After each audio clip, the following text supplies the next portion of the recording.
What's going on? What's going on? What's going on? You know what time it is, baby.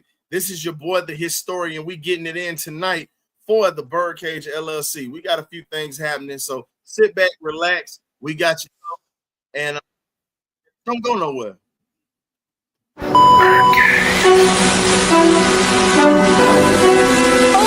y'all, this is it.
What's going on? What's going on, folks? We definitely got a good one for you tonight, but we got a couple of folks from the BirdCage LLC that's getting ready to help me get this thing down.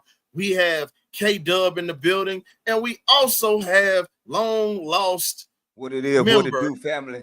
Is what we would say is Coach Cam. What's going on, man? How you doing? We got Coach Cam in this thing today. Boy, this how you know we getting ready to get foolish. You got another clown up in here with us tonight. This getting ready to get crazy. But we having some issues with our X page right now, which I don't know why, but we're going to get that going. But while we're here, let's go ahead and get this thing started with everybody here. So how's everybody doing tonight, man? Doing great. I'm doing outstanding, man. I'm ready to get into it. I've got a lot of little off-season stuff going on. We got Mike Vick and everything at practice, so it's exciting times for the Falcons. Good to be in the building with a BirdCage family. Good to see Coach in the building. He's not been on the show lately, so I'm ready to get into it, BirdCage alumni. Let's go. Man, so let's go ahead and get to it, man. So the first thing that we're going to talk about tonight is pretty much the fight that took place this week in camp. We actually are getting chippy in OTAs. We're not even in pads yet, and you got guys fighting. Bergeron got in the fight with a couple of other people on the defensive line. Braylon Trice. I mean, I'm liking the fact that we actually are chippy. I'm liking this because eventually it's going to rub off and it's going to get ugly for others. So right now, for us to be chippy, how do y'all feel about it? We're going to let Coach Cam start this off because he's back. It's been a while since he's been in. So we got the old man coming in here talking trash today. Since you wanted to call me old earlier. Don't think I'm gonna let you slide just because we on the camera, dog. You know what's up. Hey, you see the grace, so I can say it. But no, honestly, like it's a great thing. And the reason why I say it's a great thing is because it shows that they care. And it shows that they want to be better. And they're showing like they are bringing out that dog mentality. So if we're willing to fight one another, you know, it's a great thing to see it because once we get to the season, that same mentality should transfer over. And we haven't had this kind of chippiness since, I want to say, 2016, when we got into the fight with Miami, that big fight that we had. We haven't seen this kind of heart or resiliency or even the dog mentality from this team in quite some time. So now that we're seeing it amongst each other, I just can't wait for the season to get here because I want to see if this transitions or if this is just a whole bunch of smoke and mirrors because someone got their feelings hurt.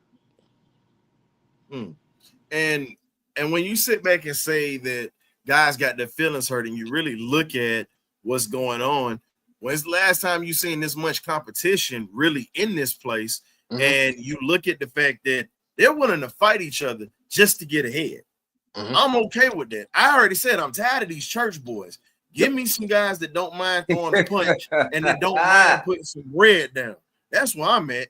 And speaking of the folks that don't mind throwing the punch, we got my boy K-Dub in here that grew up in the crunk era, the early crunk era, when clubs was being thrown out. So he know a little bit about them days throwing those bowls. So how do you feel about this team being able to show that type of emotion?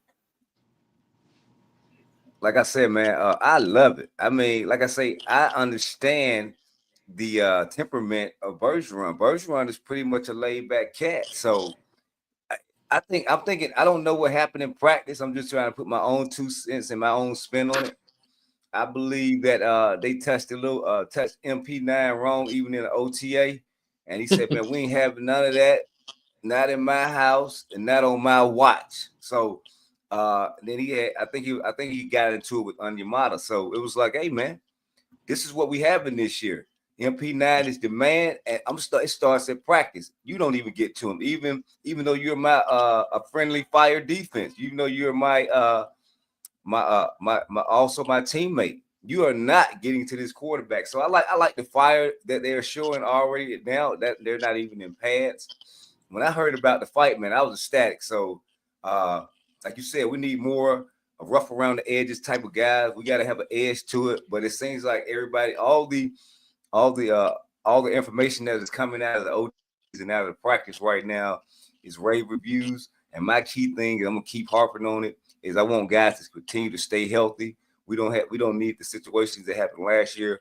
We have guys go down for the season. I think a tight end or something went down for the season across the league. So things be happening, even the OTA. So we gotta just wish the season-long injuries and the long-term injuries away. You'll get nicks and dings, but we just got to stay away from the season-long injuries or the 6 weeks, 8 weeks type injury. So, I mean, things are going to happen in football, but you have to be lucky. And then, like I say, as far as this fighting thing, I love it. I want to see a couple more fights. I want to see them boys get snatching off helmets and grabbing face masks and ripping all that. I mean, everything. The more the merrier.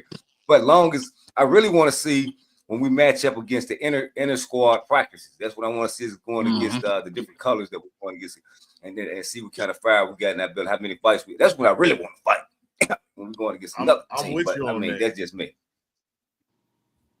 But that's all I got. Go ahead, Great Beard. Good to see you in the building tonight. Nah, he ain't finna just. Hey, he ain't finna just slide in here without saying something to him. He'll get in on that. Like this what happened when you got folks running on CP time and that prune juice. This what happened when you eat these old times. Hey, man, It's all good. Hey man, I gotta get that one day. That OT was calling me. I'm telling you, was calling me. You know what I'm saying? So, hey, no, so you gotta do great. what you gotta do, baby. Man, so how do you feel about this team now? We actually got some fights going on early, and they're not even in pads yet. I agree with K-Dub, man. You need that competition, man. Like old thing go, man, iron sharpen iron. So for me, man, you want to keep the team be physical. You want to keep them compete. You also want to let people know, man, your job ain't safe. Your slip up is my opportunity.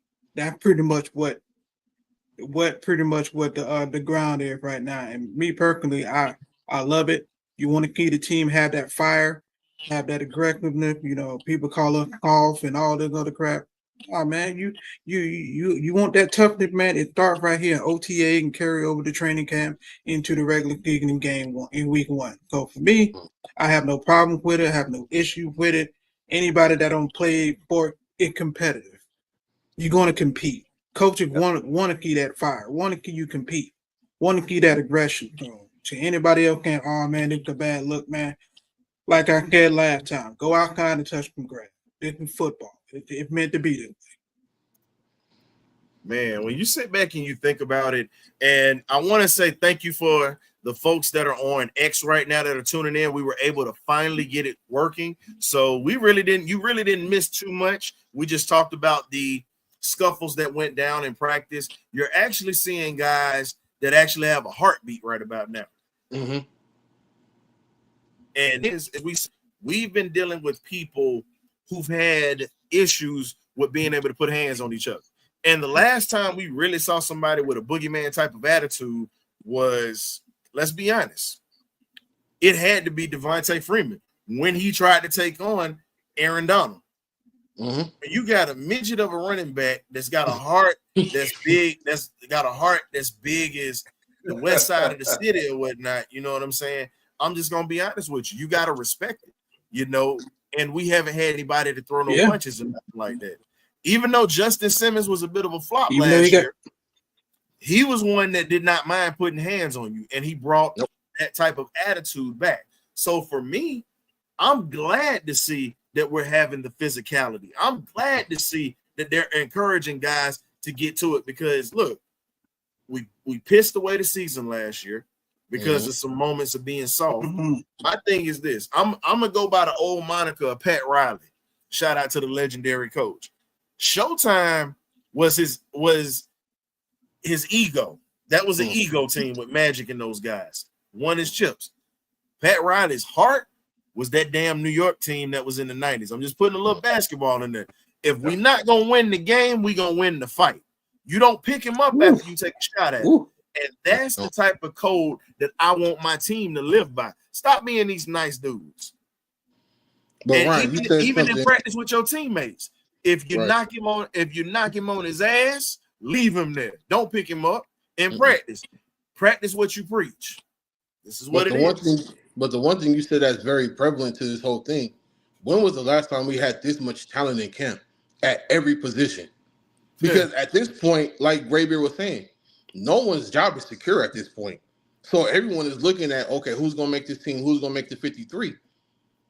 Yeah, it's going to get chippy because now nobody can coast and nobody can hide.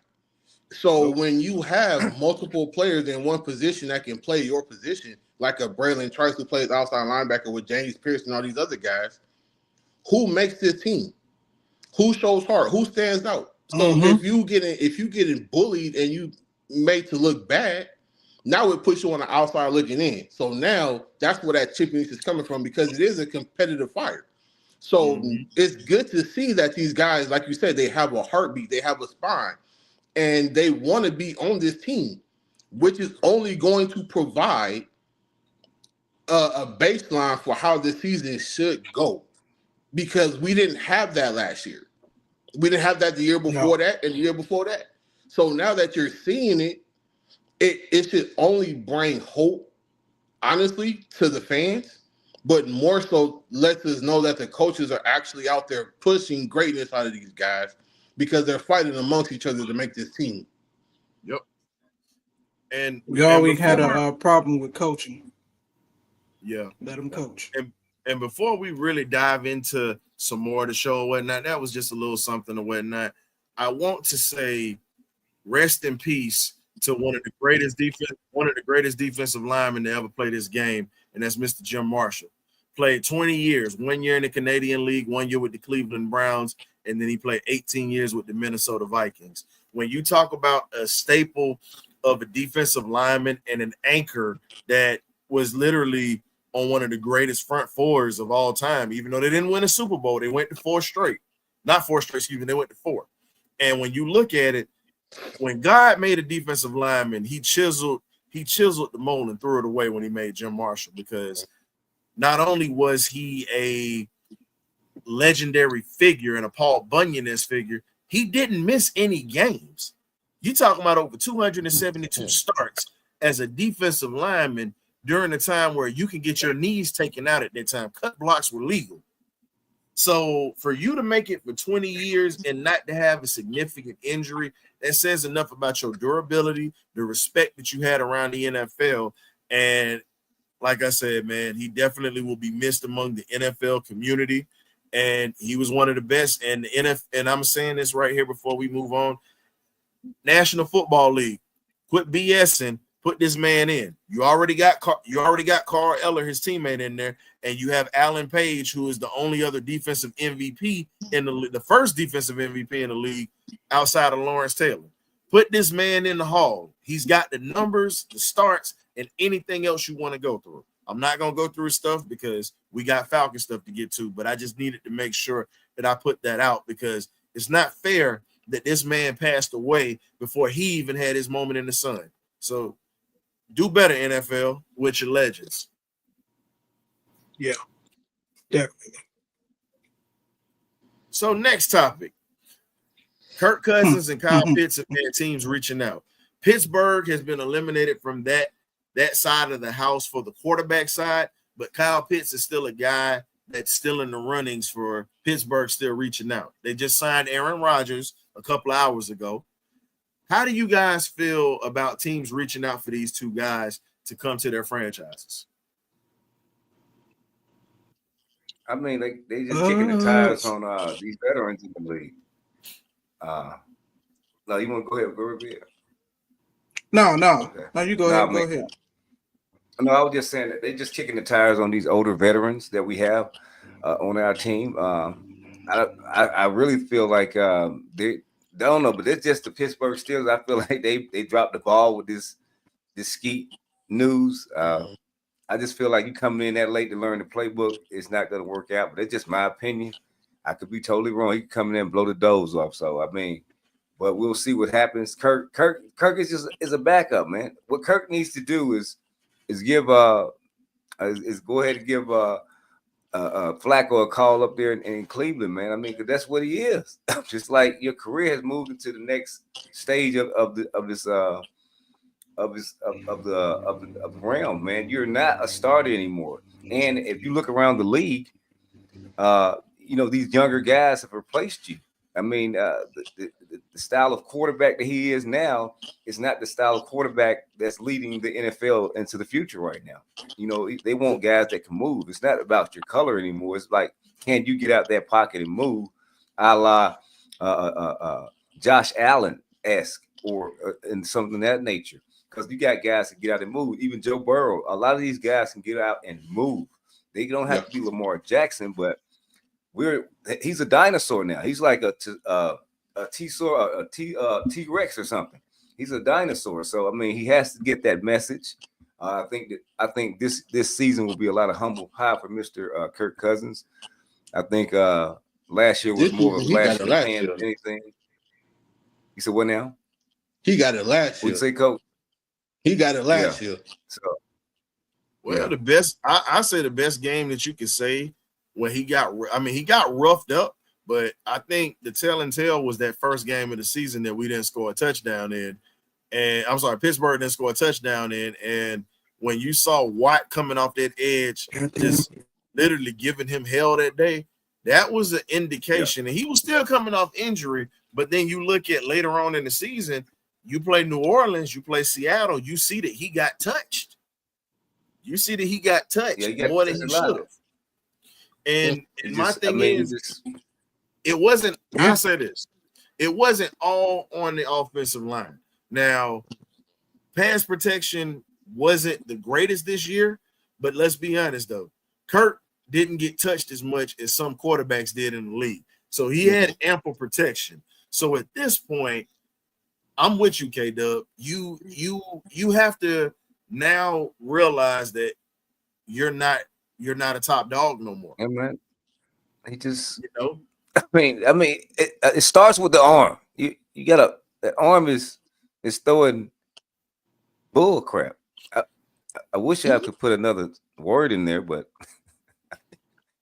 hey, you know what? I mean, you look at the film that is go for it. Look at the film that's coming out of Falcons practice right now. Look at the film. I'm gonna give. You know what I'm gonna do? The other day on Bumper to Bumper, I put out the tip jar. Now, normally we're supposed to be sanitized, but you know what I'm gonna do tonight? I might regret this, but I'm gonna do this here, folks. I'm gonna let my guys drop a word or two tonight. It ain't gonna be over the top now, but I'm gonna let my boys drop a word or two how they felt, because you know what? It's only fair, because guess what? I did it the other day in bumper to bumper because of that interview, and we gonna touch into that too. So if y'all want to drop a word, just no F-bombs in here. Yeah. You know what I'm saying? We can do that. I'm going to remain clean. And you gonna keep your decorum? Yeah, I'm gonna keep mine too. Yeah. You know what? I mean, my mama's in the chat, so I gotta keep it now. I can't say that's what why. I want. That's why I'm keeping it, because I seen Miss Selena pop in, so I ain't gonna say nothing crazy. I'm gonna respect Mama. What's up, Miss Selena? But I mean, I'm just gonna do it just because that's the direction that we're trying to go in. I mean, I know that tempers flare and things happen, but if I can catch it, I want to be able to catch it. Look, the first time I can say I'm not apologizing for offending anybody, because I had some folks to come at me, and I'm gonna be honest, I'm not gonna drop no names on that because I don't need to. But I had some folks to try to come at me about that interview that we saw this week when it came to it. We're gonna get to the meat and potatoes of this right here. You know what? All right. You know what we're gonna do? We already know the Titans are gonna do a joint practice. There's nothing really we're gonna talk about with that. I'm gonna remove that topic. What we're gonna talk about before we get to, we're gonna talk about this here, and then we're gonna get into this interview. And what we're gonna do tonight, we're gonna let the fans come in here too, and we're gonna talk about this interview that took place with this new podcast with Julio, Roddy, and HD. But before we do that, let's talk. I'm getting ready. You see, hand popped off for the thing. I'm getting ready to park it real quick. Hey, Rod. Let's not move too fast, because we still got to talk about pits. Hey man, look, I'm not getting ready to get that joke too much more on my time today. Just stop it. I already know how you doing it. You messy today. You being messy. That's what you doing. You came in here. Don't tell me you came in today, coach, to be messy. He came in with the spirit of controversy today. I see this now. No. It's not controversy. Yeah. I'm gonna make it very short. I'm gonna make it very short and sweet. Go for it. If Michael Penix can somehow find a way to get Kyle Pitts to be what he was his first year here, I'm all for keeping him. I'm all for it. But like I said to you guys earlier this week, I sent the stats. He had 1,000 season. He got hurt, and then he went 600. That's mid-grade productivity. If we can get a second rounder, mid third round pick, I'm all for getting him up out of here. He's a prima donna. He doesn't run his routes like he's supposed to. He doesn't block. He doesn't really provide much offense to this team. So, as much as I would love to keep Pitts here because he is in a Falcons uniform and he has the ability to be a special player, he just hasn't shown it. We can even go back to college and we can pretty much show he's the same exact player he's always been. He had one good year in college. He had one good year in the league. But most of his football playing days, he's been an average player. He's a player that he will disappear when there are other players that are better than him or give way more effort. And the biggest thing with Kyle Pitts is effort. That's the only thing keeping him from being the quote unquote unicorn he should be is effort. So I would love to see Kyle Pitts, flourish in this system. But again, just like K-Dub said with Kirk Cousins, if he can't provide anything to this team, it's time to let him go and look towards the future because we're trying to win. We're not trying to keep people here and make them Falcons forever. It just doesn't work that way anymore. Yeah, Falcons for life. The only way you get to be a Falcon forever is if you bring a championship to this city. That's the only way you'll be able to do it. I don't think they'll even do that because of the way the business is set up. Mm-hmm. That's what I'm trying to get at. I'll say this. Go ahead, K-Dub.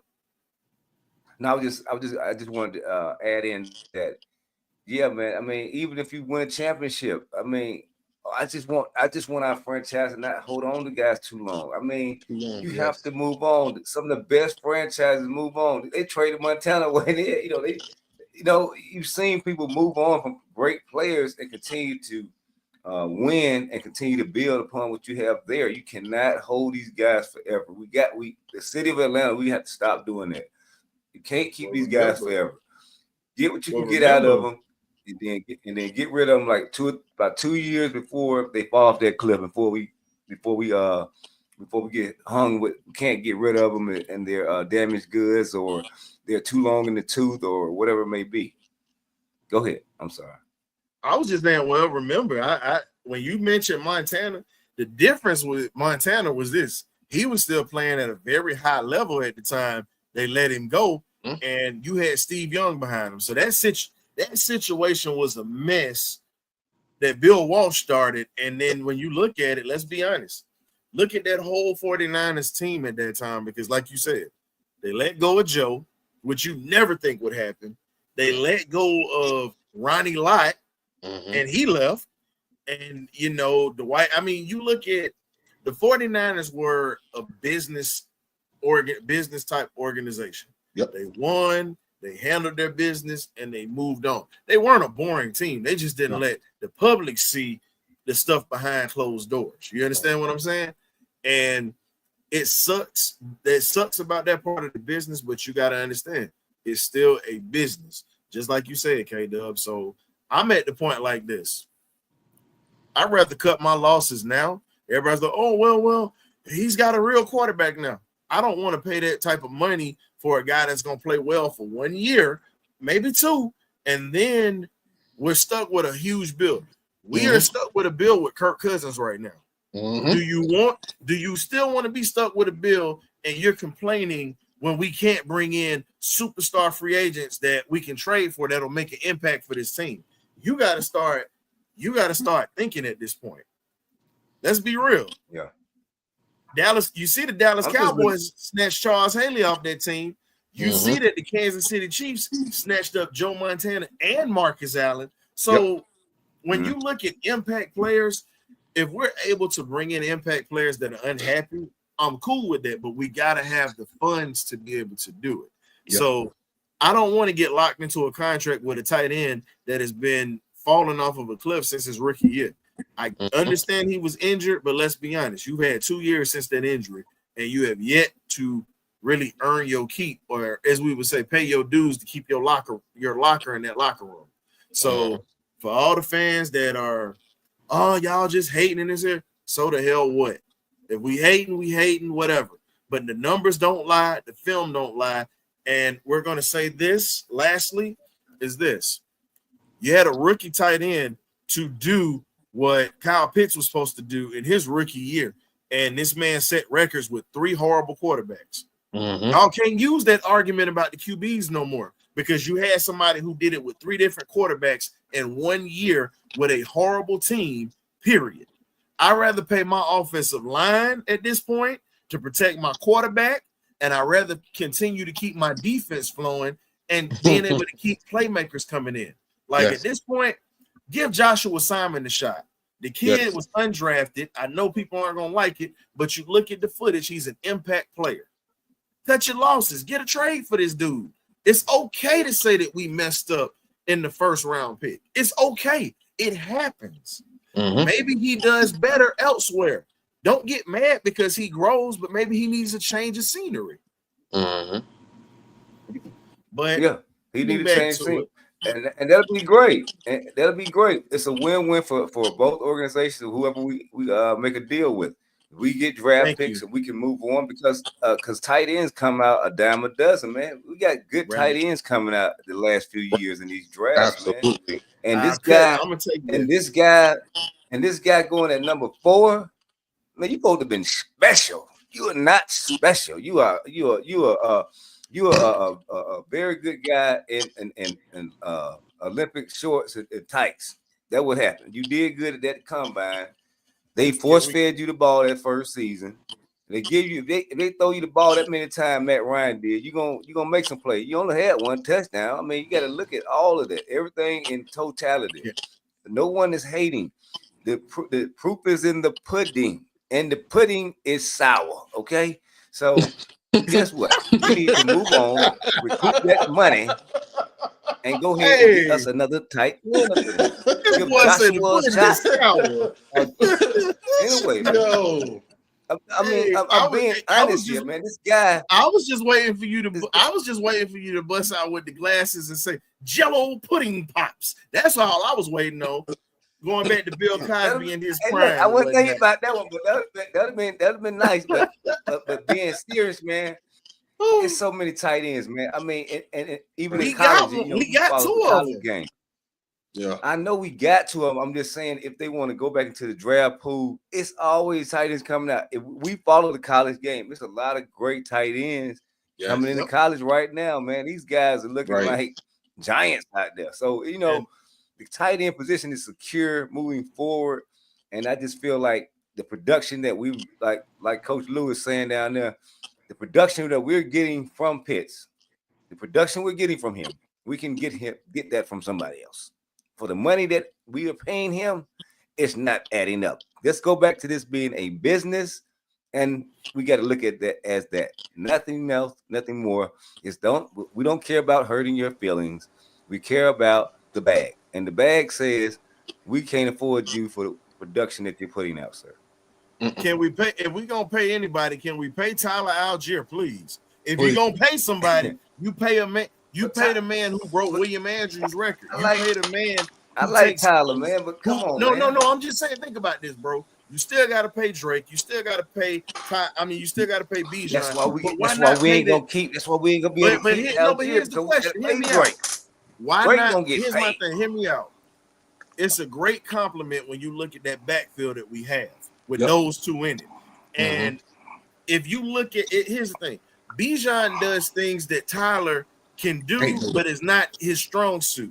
Bijan doesn't do things Tyler does that's strong, and they complement each other. And the reason I say it, it's really a backfield that's just, how can I put it? If I got to compare it, I'm even go legendary for you. And I'm not saying I'm not saying he's Jim Brown, but go back and look at some old Cleveland Brown footage, folks. I'm a historian, so I'm bringing it back to you. Look at Jim Brown in his prime with the legendary Bobby Mitchell. That was his backfield mate. That is what that's like. So no, I'm not calling those guys Jim Brown and Bobby Mitchell, but you know what? I'll be happy if they can put the production out like those two. Because at the end of the day, you got a hammer that's going to beat you down, and you got the feet of Thor that's going to shake you out your jockstrap or leave you in dust. And they both are good blockers that can protect Michael Penix Jr. And the longevity that they would bring to this team with this running game would be beautiful, because they're going to take years off of each other. They're going to give each other years in their careers if they're not taking as much pounding. That's the reason I say pay Tyler. Because it's hard to find a back like Tyler. Nope. It's very hard to find one. And the thing is, that's the biggest fear I feel that this franchise is facing. Because like you said, the league is no longer going by one major back. This is a running back by committee. This is how the league is going. And when you have two solid running backs that complement each other, because again, Tyler he lives to run between the numbers, between the hatches. Bijan is more of the scat guy you can throw the ball to in the backfield, let him do his thing, get him out in space. He can also play receiver for you. But to have a weapon and you get those muggy weather games, you want a guy like Bijan who's going to handle the ball, beat the guys up in the middle, because in those games you get tired because you know it's not going to be a whole bunch of throwing the football. So when you have the Bijan who's 248, 250, 5'11", Tyler, and Tyler is just beating people up like that. That's when you allow your guy like Bijan to just do the cleanup. Like, in all honesty, he's the cleanup guy. You let Bijan you let Tyler throw those body shots. Bijan is the guy to knock him out. So you have to keep those guys together, because you don't get pairings like this very often. And if we're honest, if we look at the Super Bowl season, between Devonta and Tevin, it's almost the same exact formula. Devonta was the big bruiser. Tevin was the scat back, the fast guy, the guy to get you to the outside. It's the same dynamic. So when we have these two guys working together, it allows for Drake, Ray, Darnell Mooney, and even Kyle when he decides to run his routes. Man, those guys get to eat. Guys get to eat because it's all predicated off of the run game. The identity of this team is to run the football. Point blank, period. What they're trying to change. I just want to be on record now. I want to be on record to say I wanted Tyler here, but also moving forward, he may. We don't. Cause I haven't talked to him. I mean, you took a picture with him. Did you ask him? Do you want to stay in Atlanta? Did you ask him that, Greg? And we need to know. That's a great question. Here's the thing. Tyler actually enjoys Atlanta, and he definitely, and Uncle Louis, his uncle. Shout out to Uncle Louis Algier, Townsend, Tyler Algier's uncle, who's been on the show before during the draft. And before I get on with my point, shout out to I gotta say shout out to A1 Forever Sports. Definitely my guy Chris Tiltmore doing this thing and whatnot, and then also got a shout out to Big Smitty 95 North Sports. You know what I mean? Smitty's Time Machine 95 North Sports. Those guys get it in over there, and got a shout out T Will or whatnot doing his thing right now.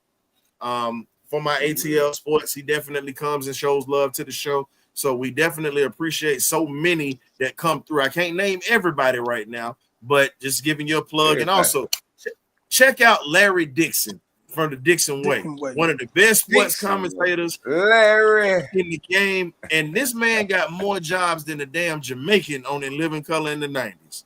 Sorry. This boy, every time you turn around, he calling the ball game.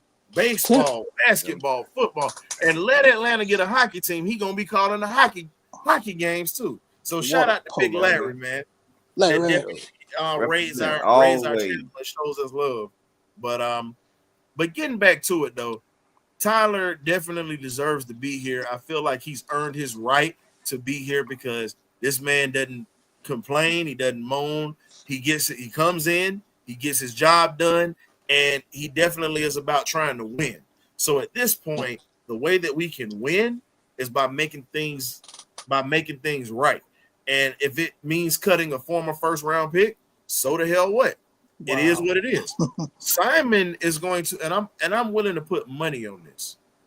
This is if Atlanta doesn't do anything stupid, but after hearing these interviews that's going to come out, it won't surprise me. But I'll say this: Simon is going to be that guy. That's Kyle Pitts' replacement. You got me on record saying this.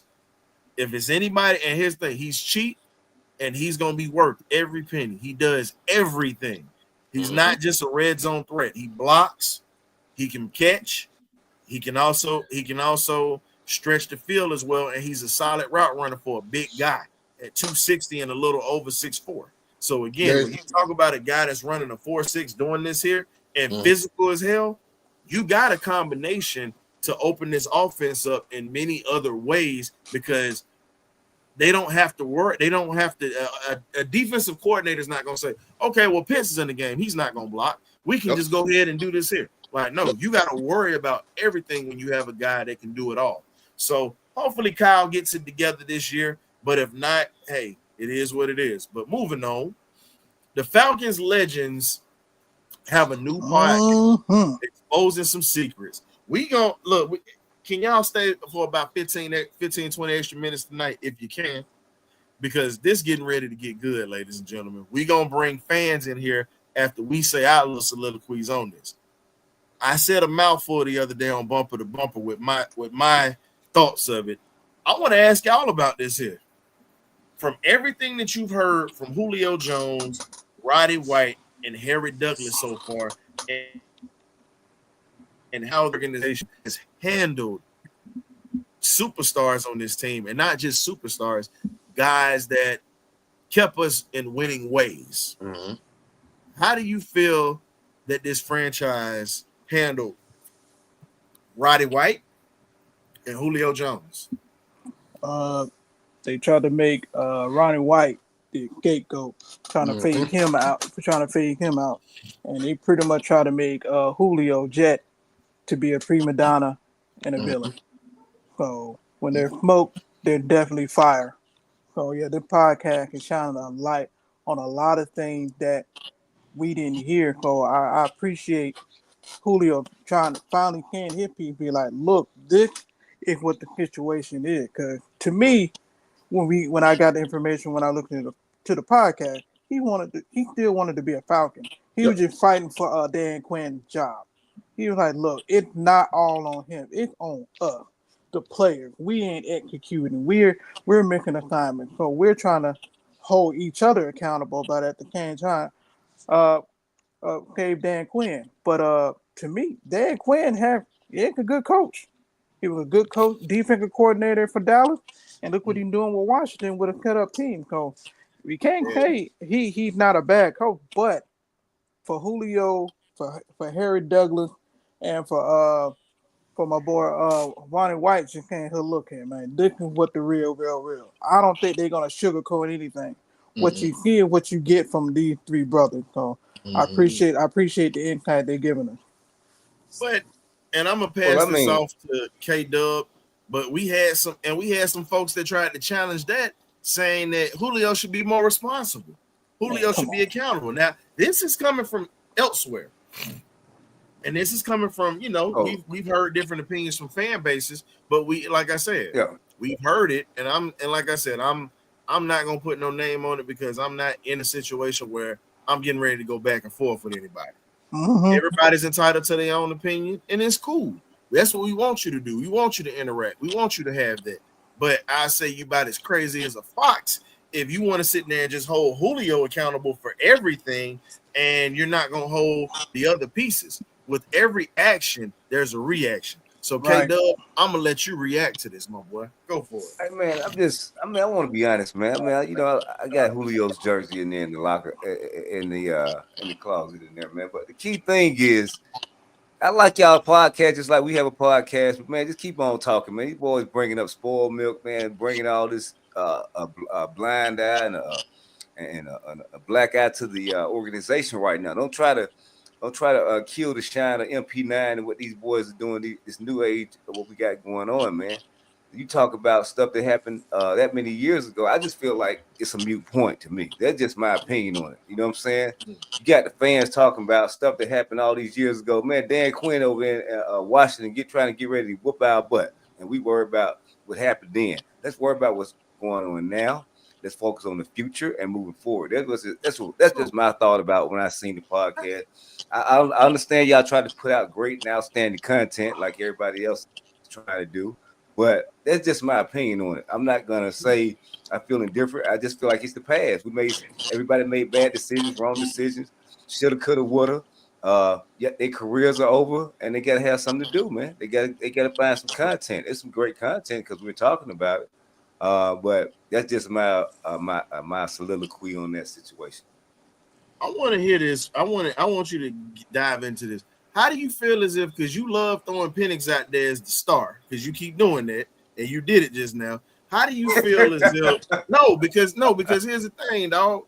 He is a star, and he's supposed to be the man of this team. But we got a team full of them. But I'm trying to figure out how they're taking the shine off of those guys, and it has nothing to do with them. And they're actually talking about stuff that fans have been asking for years. It's the off season right now. I've not been asking that.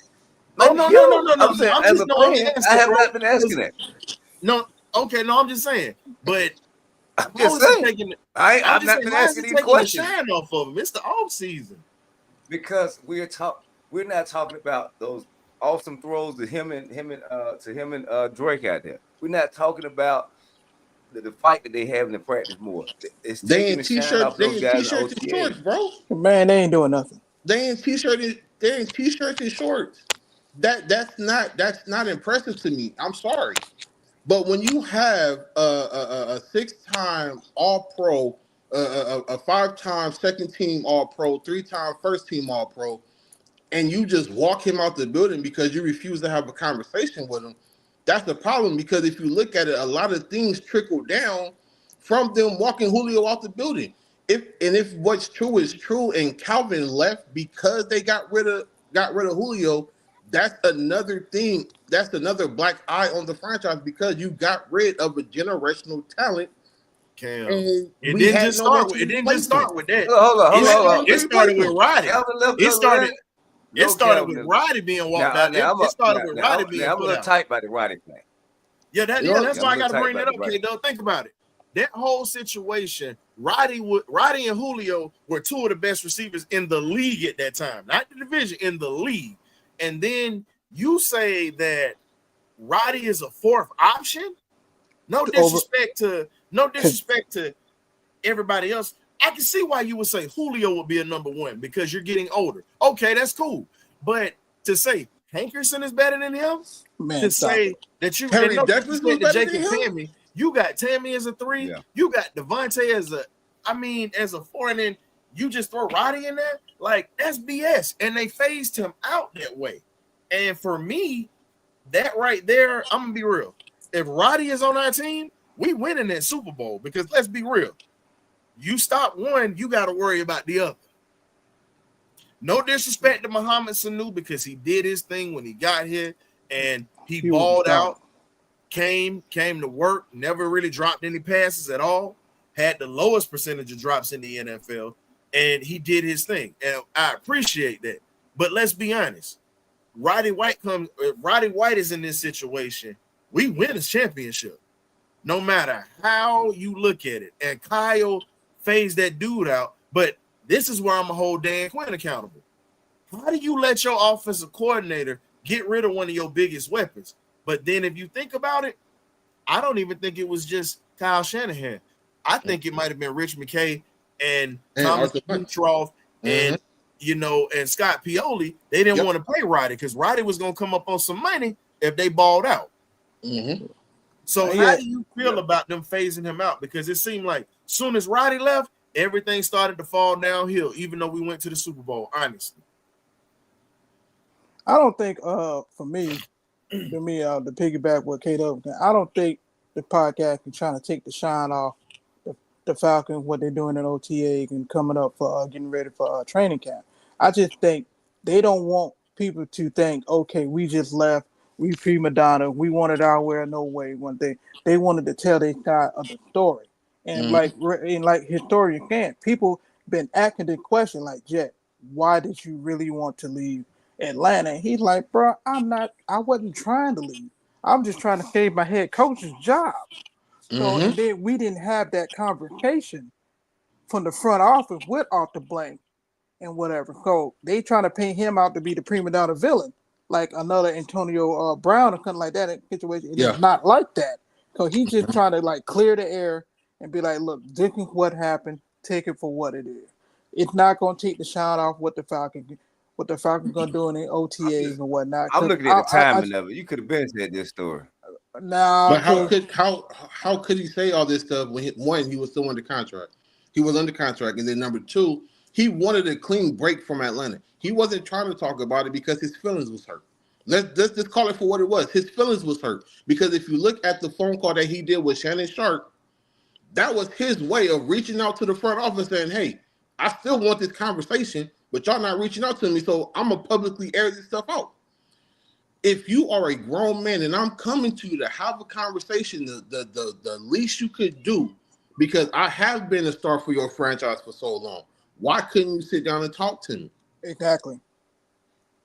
I've been the guy. I'm not saying that the organization is not at fault. The organization is at fault. I'm not saying that they were right in any situation, but it's crying over spoiled milk. You cannot refute that. That's what I'm saying.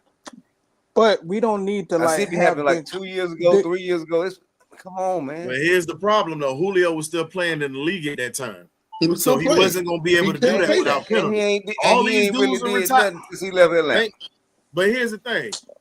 You got to look at it like this. But look at it like this, man. You're not going to sit there and literally crap on the organization while you're still playing and you getting a paycheck. That has ramifications to it. Yep. You have to wait until you're out of harm's way. And right now, Julio is doing his thing, Roddy is doing his thing, and they're not playing no more. That's the perfect time to say something, because guess what? They can't do anything to you except probably sue you for defamation of character, but you're not going to try to go to court for them over that, because 9 times out of 10, it's going to come out. Because let's be real, Matt was a puppet. You're talking about one of our greatest teams that was here. It's okay for them to have their time to talk about it. And it's not taken away from Penix. It's not taken away from this team, because we're still buzzed and excited. But at the same time, sometimes you got to have those hard conversations, and it's not a perfect time to have it. It's the off season right now. So this is the perfect time to have that conversation. Now, if they did it during the season, then you got all rights to say that. Yeah, that's what I was. That's what I was saying. They taking away the shine, but they not taking away the boy shine. We can be opinionated. That's just what I feel. I mean, everybody else can feel a different way.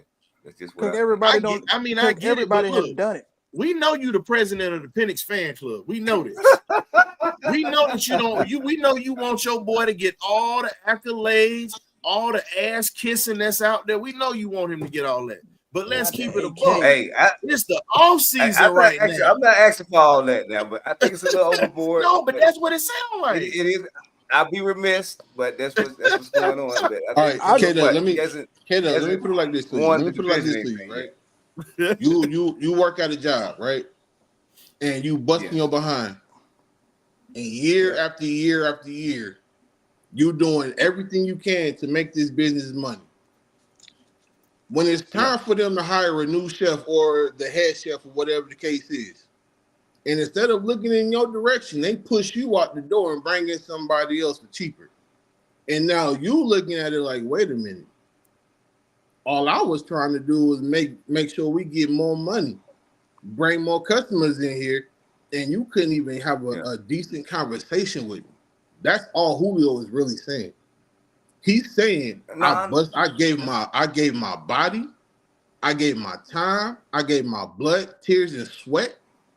I gave everything to this organization. And for y'all not to sit down and have a conversation with me, because I want to save a coach that I feel is making the best decision to help us to get to where we're supposed to be, and y'all want to, ice me out for that? What's going on? Where's the decency? Where's the admiration or the respect for one of your best players in Falcons history? How do you just ice me out? How do you ice out Roddy, who is one of the greatest receivers we've ever don the red and black? So when you have stars like that, it further makes other players, like those special free agents that we want to bring here, they see this stuff, they hear this stuff, and it keeps them from coming to Atlanta. So when you want to get a big time guy and you have the money and they looking at it like, nah, this is what they did to Julio. That's what they did to Roddy. That's what they did to Devonta. I'm not going there because they're not going to do that to me. I'm going to go over here for less money and be respected and treated like the star that I am. It's no way that anyone can try to fault Julio. And I know it's a lot of fans out there that are upset with Julio for doing what he did or whatever. And I was one of those people because I felt like he shouldn't have aired it out on national TV. That's just me. But when you get more information and you get more context to the situation, now you can kind of understand why he was in that mindset. You know what I mean? So when you take him up, don't look at him as a player. Look at him as a regular, everyday individual, and then look at that situation from that point of view. Because if you look at it as he's just an athlete and he made millions of dollars, the point isn't going to get heard. It gets dismissed because they're going to say, "Oh, he's a millionaire and he shouldn't have this issue, and he played for all these other teams after the fact." But he never wanted to leave Atlanta. That's the biggest issue. He never wanted to leave. And then there was a trickle effect with everybody else. You lose Calvin because his big brother, his mentor, is now gone. But there was a lot of things that went on with that Calvin situation. His house got broken into. He had, while he was gone. Yeah, man. You got to look at it. Was a lot that went on with that before the gambling thing came out. So I'm not saying that neither. Go ahead. I'm sorry. No, I was just saying it was a mess. When you look at that whole situation, how that was handled, it was Calvin Ridley thing was crazy. That was crazy. I'm not saying that, but even with people close to Calvin, they're all saying that a big part of him wanting to get away from Atlanta was because of how they did Julio. And like King Richie saying right now, look what we just did with Grady Jerry. So even though they said they tried to work a deal out with Grady Jerry, but me personally, I wanted Grady gone 3 years ago. But it's the way and how they did it. That's what I'm trying to get at. To me, they got rid of Julio when he supposed to got rid of him. You got to get rid of him. We can't hold on to them too long. That's what I'm going back to that argument. It wasn't them getting rid of him. It was how they got rid of him. Exactly. Because think about it, bro. No, I'm not. You got disrespected. No, I'm just saying. In the organization. I know you're not saying that, but I'm looking at it as a man. We grown men. Let's talk about it. If I got a problem with you, like say, and I'm not saying this is gonna happen, I'm just using this is hypothetical, folks. This is not for real. So let me make sure I put that disclaimer out there because I don't need y'all going out there saying, dang, historian and got rid of something. It's okay, Dub. I'm gonna say this. It's just like me and you. Say I'm getting ready to say, you know what? I'm about to just go ahead and get rid of K-Dub and just bring a replacement in, and we're going to do it like this here. I don't say nothing to you. I take you out of the group chats. I take you out of all the loop of everything. I don't respond to anything, any phone calls, text messages, or anything. And then I have your replacement here, and then when you're gone and you're doing another show elsewhere or you decide to do something else, and I try to give you a call after the fact, that you're gone and all this stuff, that's not going to look good. That makes me look unprofessional as hell. And that makes me look as if that I don't respect you as a man to at least have that conversation with you because let's be real. We all get on here and grind. We all do. And that's like, look at all the time we done spent together doing this show, K-Dub. That's like me just getting rid of you without giving you an explanation. And then I'm going to talk to you pretty much a year afterwards that you've been gone. I'm trying to figure out what are y'all trying to tell me. I never said that it was right for the organization to do this, but I understand. I'm on his side. They did him wrong. But come on, man, you will come out here and air it out to the public and let everybody know about it. Crying over sport milk for 5, 6, 7 years ago. Come on, man. That's all. So wait a minute. So you okay with him just not saying nothing at all and just leaving it alone, period. But not telling his side of the story after he was painted as a villain to this city. Yeah. A place that he loved and a place that he sacrificed for. I still got the Julio in there. I ain't burning nobody's jersey. I know you got the Julio. That's irrelevant of what I'm just saying. That's irrelevant of what I'm asking. He's not a villain. He's not a villain. You said they painted him as a villain. But no, that man was a great. But that's how they painted him. The way they painted him as a villain. But Cam, hold up. The way that Atlanta fans treated him, we're guilty of it because guess what? We did it on this show. Now, my apology was just as loud as my disrespect. And I put my apology out there the other day. I put mine out there. Now, I can't speak for y'all, but I'm saying in this sense, we were loud about it. We said that he didn't want to play no more. We said that this here, which was true because of what happened. But let's be real. The way that Atlanta did him was awful. Think about this. Atlanta got a history of this. They even go back to the Smiths. Look at how they did Claude Humphrey, the greatest pass rusher that we ever had. You let this man leave and go to Philadelphia. They didn't win a Super Bowl, but he got to play in one. Just saying. They did Prime the same way, but we know the reason why Prime was let go. It wasn't because of just the contract. They tried to keep that Fred Tokar situation down. That was the reason he left, but they didn't want to be affiliated with that. You look at every true superstar that we've had on this team, and you look at how they were done at the end of their careers. Our organization has never treated our superstars correctly. So, quick question, K-Dub. Quick question. Let's take Julio. Let's take Julio away from this, right? Does Devonta have a right to clear his name? Because Devonta has been airing out Atlanta too. Yeah, Does Devonta have a right to clear his name? Devonta been airing the city out for some years. Everybody have a right to say what they need to say. I'm just speaking on the topic that we got in place. That just when I heard the podcast, it's very good, spicy tea content. But I'm just saying, I think everybody taking it the wrong way. It's just my opinion on it. I mean, everybody is entitled to their opinion. That's just when I first heard that podcast. It's juicy information, but that's just what I felt. That's all I was saying. No, everybody take it out of context. They take it out of context, but that's just the way that I felt when I first heard the podcast. I didn't look at it like, they wrong Julio. Oh, they did this man like that. They did this. No, I wouldn't like that. I would not like that. I was like, man, what they talking about? I hear you. That's just I got. I hear you, and I'm not saying that, and I'm not trying to poo-poo on your opinion or anybody else's. I'm just trying to look at this from a more unbiased point of view, because a lot of times players don't have, for the longest time, players didn't have the ability to speak their side. Fans were only given what we were told by the franchises or the head coaches or other players. This is the era in which players are utilizing their platform to speak on certain situations. Just like we have the ability to speak on this platform about what we see, what we observe, and everything else. So from someone who actually was in the league, played for this franchise, dealt with this franchise, and then ultimately felt like he was disrespected and stabbed in the back, he should be able to have his, in the court of opinions in the public to say this is what happened. It's not that I hated the city. It's not that I hated the Falcons. It's not that I hated Arthur Blank. I more so wanted to save my coach's job because I respected what he was doing. And no one gave me the time of day to really argue that point. Everyone felt that I was just going for money, this, that, and the third, but it really didn't have anything to do with money because he got paid. He wanted to keep Dan Quinn there.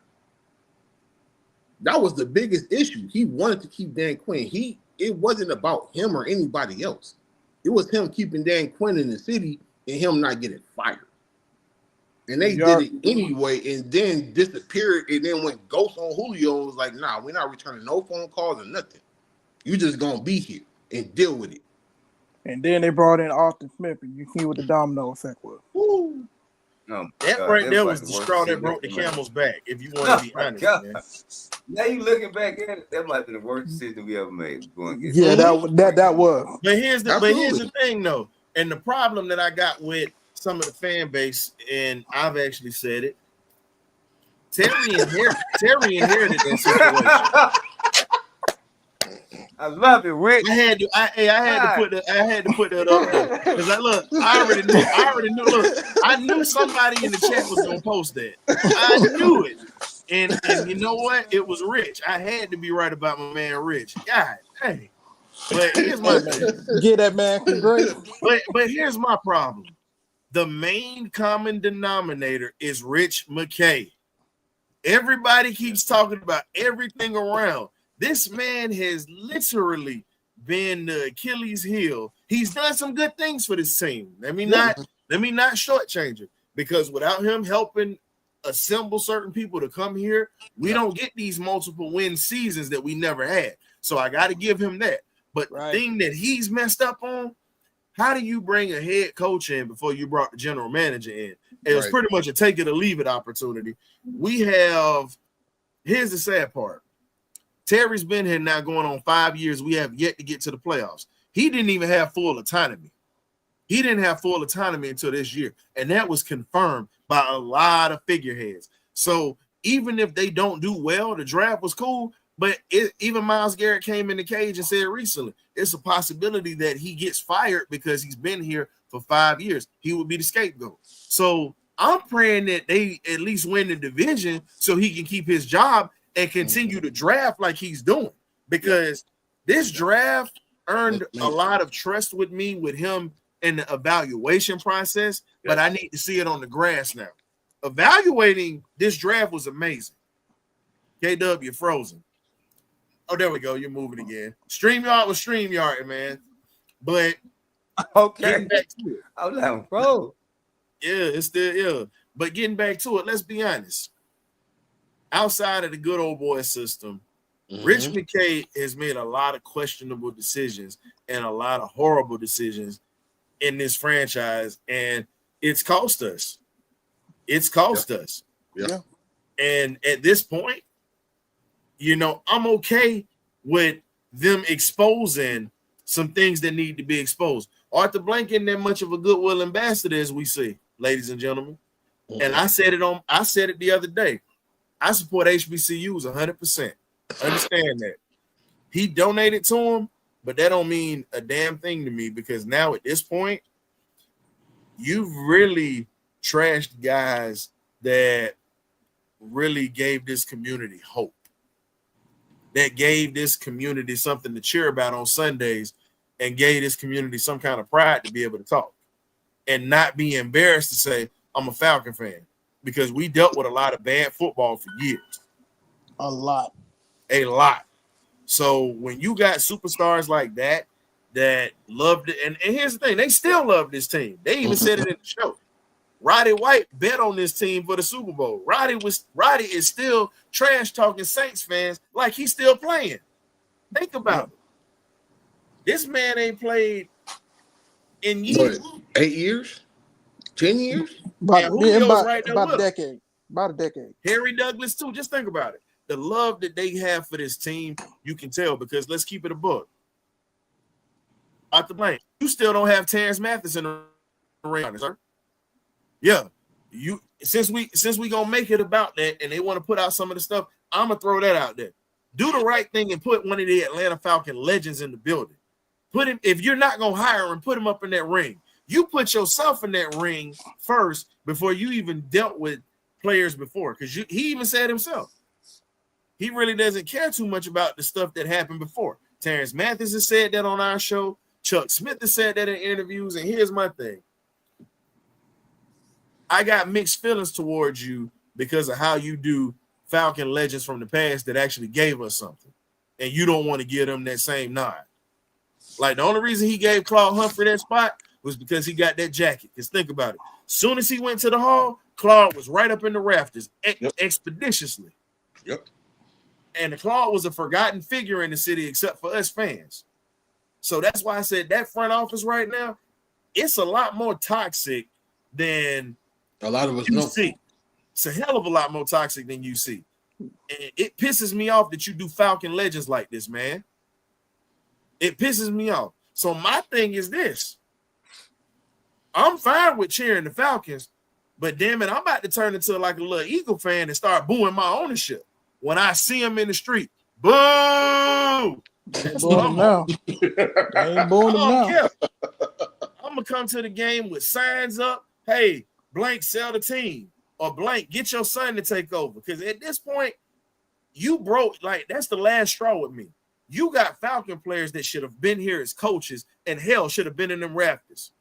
Chuck Smith should be in the rafters too. Chuck Smith should be on the sideline right now. Facts. We had him. We had him in our backyard. You know what? I'm not finna go off. You know what I'm gonna do?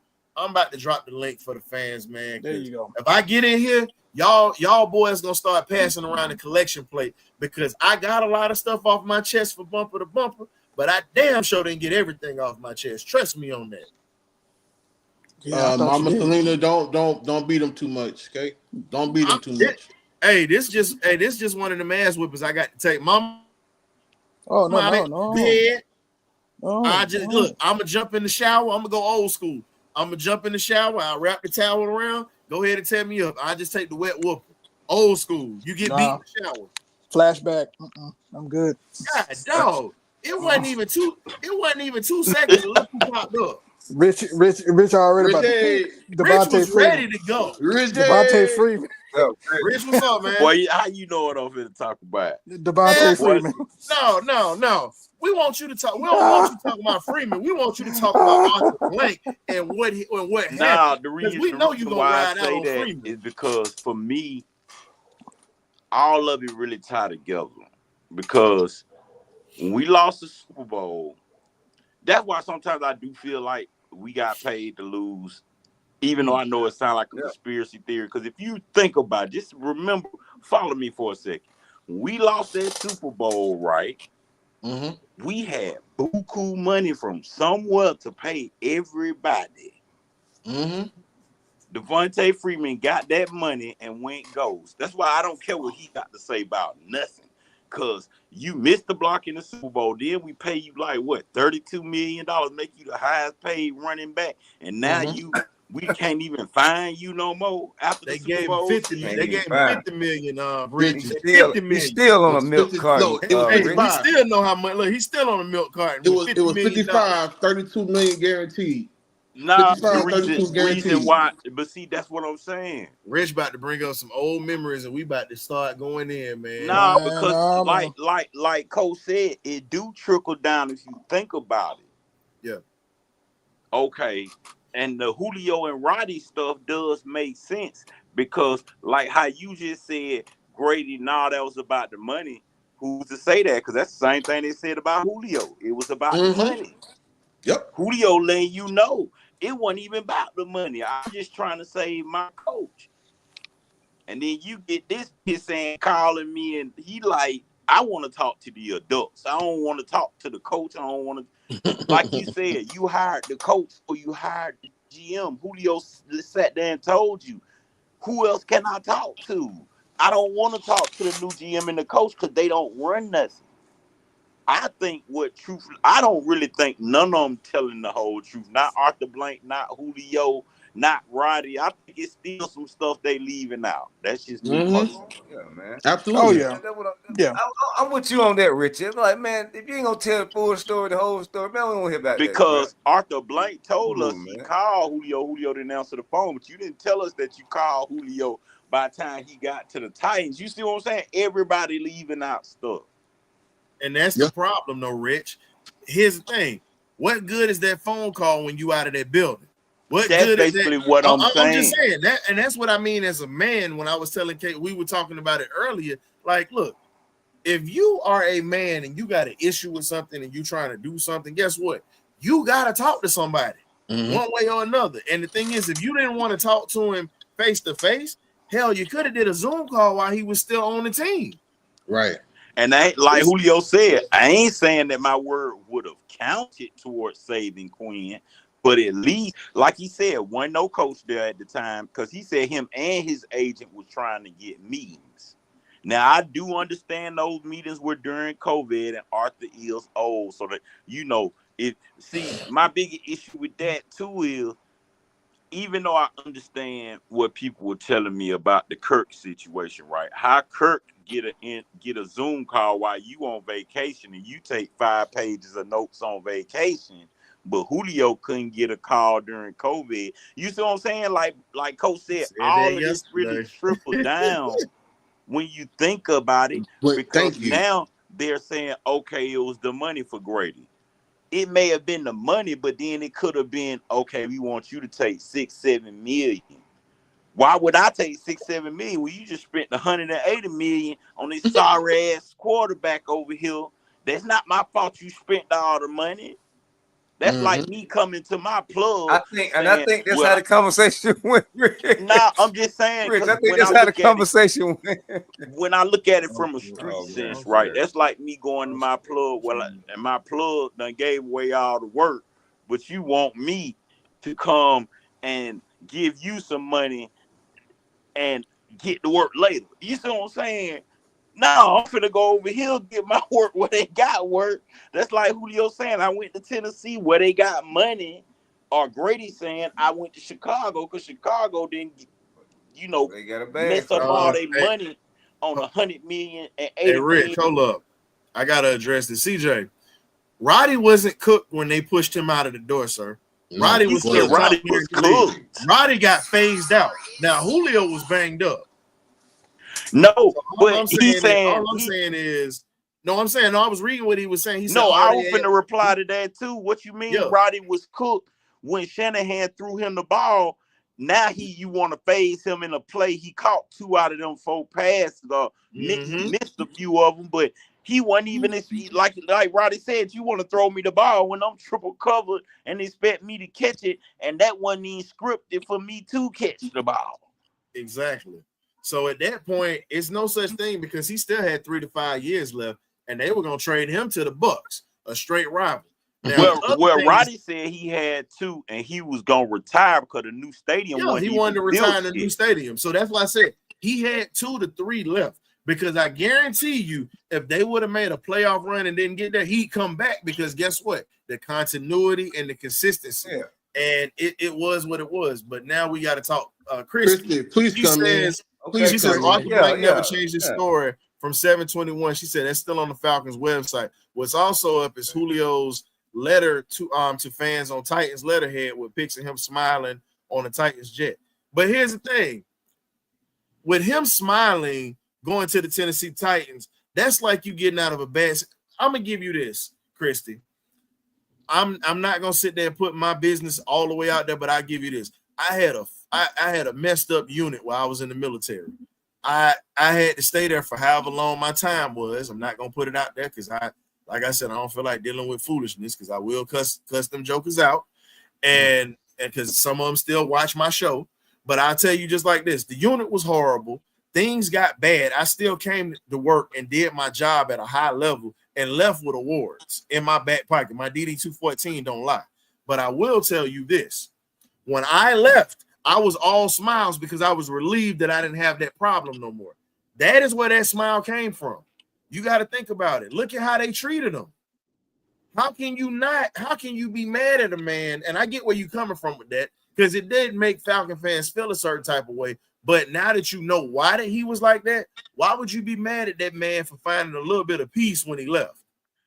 See, my thing is, I don't really believe it was Arthur Blank. That's my whole. That's what I will get into with the trickle down. Wait a minute, you don't believe it was Arthur Blank? No, listen, just hear me out. Because remember, who was head of football operations? Rich McKay. Rich McKay. Who is Arthur Blank? I remember Arthur Blank. Remember at the time everybody was complaining about Arthur Blank keeping fans too long.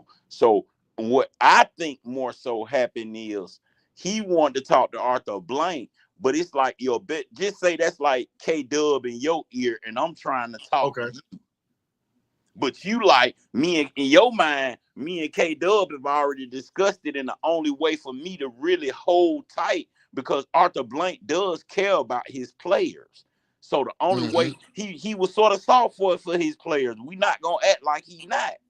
Yep. But Rich McKay probably like, look, you're gonna have to stand fast with me. You see what I'm saying? So Arthur probably didn't pick up the phone because more so all he got to if you look at it from a business standpoint, Arthur Blank basically saying Rich McKay is heading football operation. You really need to talk to him. But they knew Rich McKay wasn't going. So it's like the chain of command. Ain't no sense in talking to Rick McKay because we already that's like me trying to talk to Ryan to tell him to put me in place of K-Dub because I know K-Dub ain't going for nothing that I'm finna talk about to Ryan. You see what I'm saying? So that's exactly how it. But here's the issue with that though. The issue is this: you the man that owns the team. You the man that signed the paychecks. You're his boss. This is my thing. If you're gonna be a boss, be a boss. If you're gonna be a worker, be a worker. With this instance, you have to hold him accountable too, because guess what? That man did not pretty much have a meeting with him. Even though he probably put it out and his PR people did on the website, he didn't meet with him. At the end of the day, it's just like, okay, it is what it is. You got one of your most valuable players who's done that, but all I'm saying is this. It's the craziest thing. But here's the thing. The way that they traded him, they didn't even give him a heads up. That's what I'm getting at. You normally would tell people, hey man, I think we getting ready to do a little something, as if you respected him in that organization, Rich. Mm-hmm. But I get that. But you get what I'm saying. Because that's what I'm saying. I get that. Yeah, that's what I'm saying. What I was just looking at is but hold up, I gotta address Krista real quick before you get to that point, bro. So here's the thing: you say $60 million. All money ain't good money. Understand that, and some of that money don't come with peace. And at that point, that bridge was burned because of what happened in the front office. Y'all sitting here saying the money, but you got to think about the hell he got to go through to get it. Like people don't think about that. No, Now they y'all didn't see even what y'all. now y'all That see what mean I'm that saying? you didn't. That mean that you didn't listen when he said they wanted me to give some of the money back because I got Thank hurt. you. That was the other thing. They told him to give some of the money back. Now y'all see what I'm saying? Because the So reason why it was messed up the whole time. so here's the thing. If you were the number one guy next to Matt Ryan, and in a lot of eyes, Julio Jones was the face of the franchise for years. When they're telling you that you have to give back money that they paid you willingly to keep you there, but in the instance that you give me this money back, we also gonna fire the coach that you had some of your best seasons under, and I want to keep him here. What was the point in that? Why am I having to give you money back? And you're also firing the guy that I want to stay as my coach. Because he said specifically, he said he know what the real problem was, the locker room. He said it was the Facts. personnel, meaning Devonta Freeman, because we gave you 32 million and we still ain't seen you. We're still looking for you. And you only popped up. Think about it. You ain't heard from Devonta Freeman in almost 3 years, and now that Julio now got a podcast, now he popped up talking about the Falcons don't want me. Well, you know what? He actually, hold on. He was on his Twitter page. To be fair, was doing he been going at people for years. Him and his dad. You can't go at nobody when you don't block in the Super Bowl. Hold on. So let me read this. So no players traded without wanting to go to a team for 3 years. That's bull. Because guess what? The Houston Oilers traded Earl Campbell in the middle of his prime at that point when Warren Moon came in. Please they traded Hankerson in the middle of the Think about it. I'll give you another one. We talked about this earlier. Joe Montana was traded after they had ended up winning 2 Super Bowls at the end of the 80s and losing to the Giants. And Steve Young got the job. So players sometimes don't even get a heads up. They get traded right off. No, because you remember Roddy got traded like that. Yeah, Roddy was gonna get traded to the Bucks. Roddy said I was on vacation. He said D-Led called him 2 weeks ahead of time. Rich. Hey, Rich, this how funny this is. Earl Campbell told that story on his football life or whatnot. And he actually said, I was driving my truck from the store and I heard over the radio, Earl Campbell has been traded to the New Orleans Saints for X amount of this. And Earl said, wait a minute, that's me. And they didn't even tell him. Man, think about it. Think about it, though. No, think about it. They walked Kirk Cousins out the stadium so he couldn't see them hit Penix at number 8. Come on. They didn't even think about it. They didn't even tell Cousins that. They got him in and then drafted Penix. So I mean, it's business. I understand it because to be told we saying that people can't be let go like that. Do you know the whole reason why I really started my businesses? Yep. Because I'm gonna give this short soliloquy. We had a meeting one day, and they said it was in December, and they said, "Well, you know what? We gonna give y'all Christmas, New Year's, and all that off because we made $5 million for the month. We talking about for the month, and during that time." After that meeting, everybody else happy. Yay, they gonna give us all this time off. And I'm thinking to myself, with the type of work we do in this warehouse, well, at this time I'm young, so I'm just palletizing. If you know what that is, so we really working. It's at Clorox. We really working. During that time that they gave us off, they let 100 and something of us go. I had been at Clorox down there 3 years putting up with BS from your supervisors, from your leads, from this, from that, but I still came to work every day. And you still made your $5 million. You let us go, gave us a little $1,000 like that's supposed to do something, and gave us a week paycheck. And I'm like, you know what? That's my sign. And I had already had business ideas in my mind. I just hadn't acted on them. That was the reason that I acted on it, because I'm like, ain't no way I'm finna dedicate myself to nobody else's job to get. Do you know, after that job, even when the business was failing, I had to go back and get a job, right? Do you know and my mama vouched for this, bro, I was getting fired and laid off every year by my birthday. I wasn't even able to keep a job for a year, and I was coming to work being an ample employee every year. You talking about Julio been there 10 sacrifice. Y'all, matter of fact, he said the training staff burnt up, had third-degree burns on his hamstring, which made it take longer for him to get healthy. How do you get third-degree burns on your hamstring from your so-called? Remember, that's now I get why everybody stayed hurt on the Falcons, because our nutrition team and what you call it didn't even know what they was doing. Remember they fired them, bro. It's still trash. And here's the thing: when you really look at this team and you look at, and I said this before the draft, I said, here's my thing: if you're gonna start over, I say hands down, you have to pretty much put yourself in a position to get your nutrition system, your nutrition team right. And you have to get your staff in there that can take care of these guys and get them back in a healthy position within the required time that they're going to be out, or even get them back before. And you think about it, the best organizations invest into that. So that also played a part into that, as he said. So at this point, it's a moot point, because look, I'm going to be 100 with you. You're going to have folks that's going to defend this organization. You're going to have folks that's going to sit there and still root for the team, but call a spade a spade. You're going to have people who are going to be Arthur Blank. They're going to be Julio. Let's be 100. We've been splitting this organization since Michael Vick left. We've been going back and forth since Michael Vick went to prison. Let's be honest. Yep. Matt Ryan came here. They weren't happy with him. After he leaves or whatnot, you pretty much see all the BS that we've dealt with in this organization just during the winning time.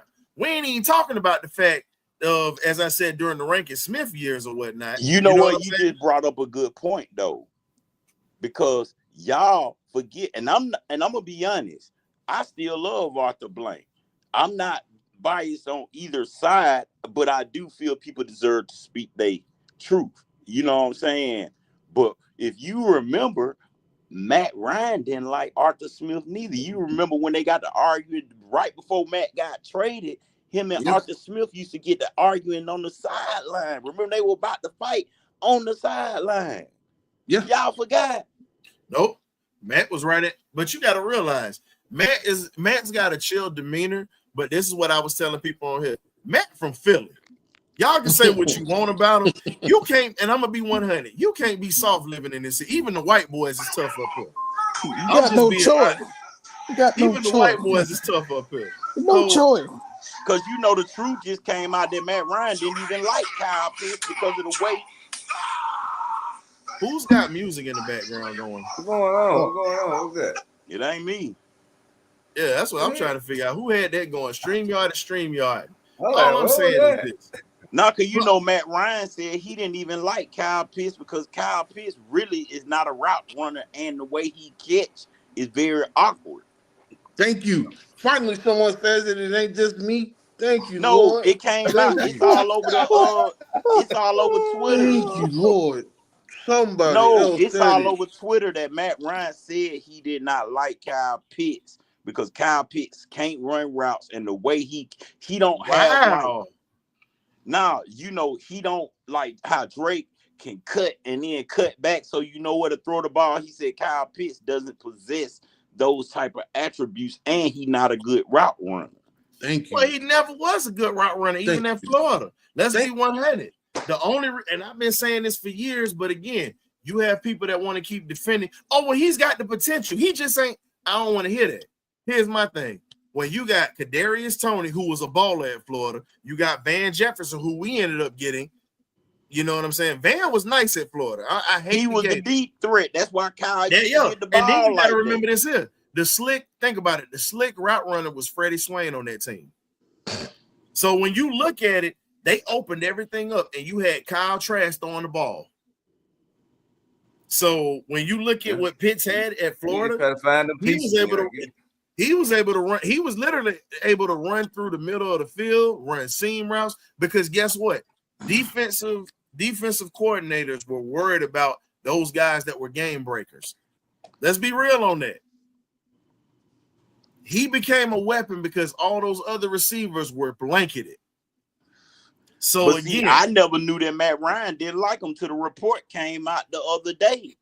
They said Matt Ryan couldn't stand Kyle Pitts because his instincts. That's what word they use. His instincts as a receiver. It's not there. It was never developed. It was never developed, and to not have instincts and not be a good route runner, you got to pick a struggle.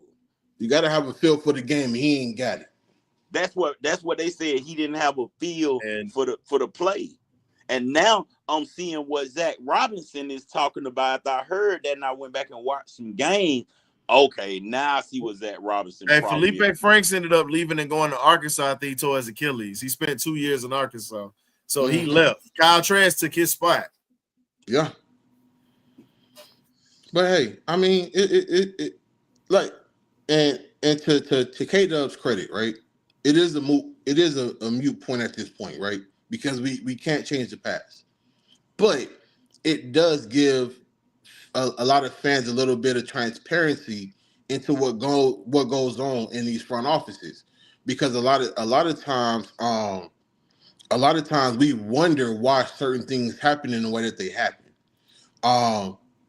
Just going back to why did we phase out Roddy White when he still had 3-4 years left in the tank, when he was still putting up 1,000-yard seasons, and Julio was just coming along and becoming who he was? Why would you ice that guy out? And then the crazy part is, if you'd have had Roddy still there, right, Julio would have had time to rest because you still got your deep threat out there. Exactly. But let's be real. When you look at this kid, Joshua Simon, that's coming up in here now, because now you brought up the Pitts situation. And remember, Rich, when I was doing I was having the highlights and stuff. You've been clamoring for him, though. You've been you've been clamoring for Joshua Simon even before the undrafted free agency. Because remember when I said the list of tight ends that was coming out, I said Tyler Warren is one thing. We know that kid from Michigan is going to be something, but it's two tight ends I specifically pointed out. Specifically. Yeah, because you said that Gunnar Helm wasn't even that good. You'd rather have Simon. Yep. And then here's my thing. I said the other cat was Harold Fannin. They came out of Bowling Green. I was pointing them two out, and I said, you got to look at it. Harold Fannin's in Cleveland now. And think about this. He led the country in receptions, yards, and touchdowns, and did not get a Biletnikoff Award, did not get the Mackey Award because he came out of Bowling Green. And let's be real, Nick Nash was our undrafted receiver. Nick Nash was number 2 on that list. Travis Hunter was number 3. Nick Nash is nasty. So what I'm saying is, think about this. Joshua Simon got in the record books in South Carolina. No, there weren't eye-popping numbers, but if you look at his footage, Josh Simon does it all. Hey, and I'm going to be honest. I wasn't even familiar with the game because I didn't even watch his team. But then when I went back and watched his tape, I said, oh, that boy a dog. And remember, he transferred into South Carolina, by the way. Yeah. He only played 2 years at Carolina. And see, that's what I'm saying. So that may be why they're fielding. Because, okay, you remember our old quarterback, Ben Kurt. Yep. He does film breakdown, right? He said that he think Kyle Pitts gonna get traded. He said because that's the type of stuff they put out about you with them injuries before they trade you. And he would know because he been traded a lot. Hey, Hey, Rich, I want to ask you this, dog, because it was something you just said and I didn't want to forget. I'm gonna let you keep cooking, but I didn't want to forget. Here's the thing. Josh Simon came out of Western Kentucky. That's where he started at before he went to South Carolina.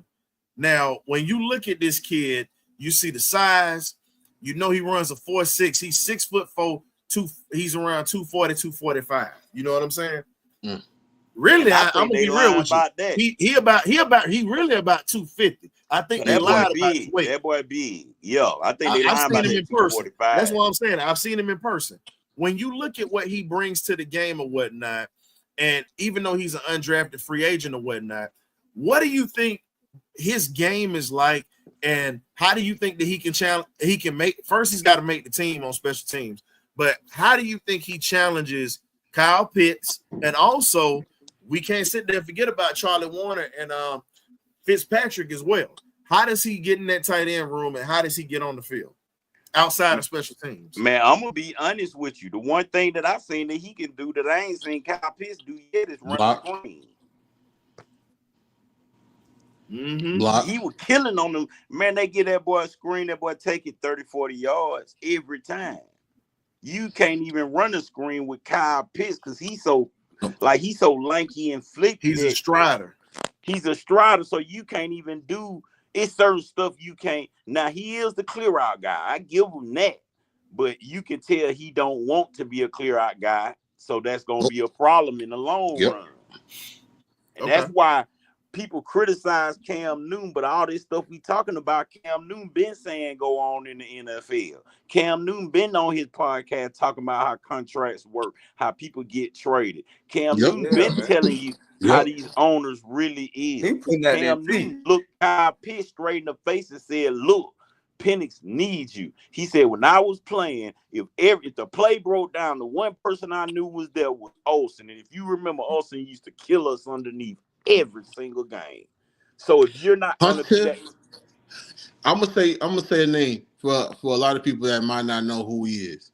He's a cheap acquisition, and we can probably get Kyle Pitts over there and get some draft picks for it. There's a man by the name of Hunter Henry right now. He's healthy and he ain't played a whole lot of snaps. He ain't played a whole bunch of snaps. He can block, and the boy can catch. And he loves to sit in underneath routes. He makes himself open. I don't understand why. And if we do, in somehow, some way, we can get a trade to Pittsburgh for dear God, please give me Pat Fairmouth. I'm gonna give you this, man. So Mills, it's always an exception with some of them cats, because I can tell you them folks around here in Philly, they love their athletes, but they always say he a little tender. They say that around here, a little tender. And it ain't many of them that come up out of this city athletic wise that's tender like that. Because I mean, you look at some of the great players that come up out of Philly, and all athletics, it's something in that Schuylkill water, man, that make these boys tough. I don't know what Kyle might have had. He might have had some bottled water or something. But Kyle let you know in that interview he really not from Philly. He really from the suburbs. He said it. But if you want to be technical about it, Felipe Frank's a better route runner than Kyle Pitts. But I'm not even gonna say nothing else. Felipe is actually is better on special teams. If I'm gonna keep him here, he's gonna be like I'm gonna put it this way. The only way he plays quarterback is if 4 quarterbacks go down.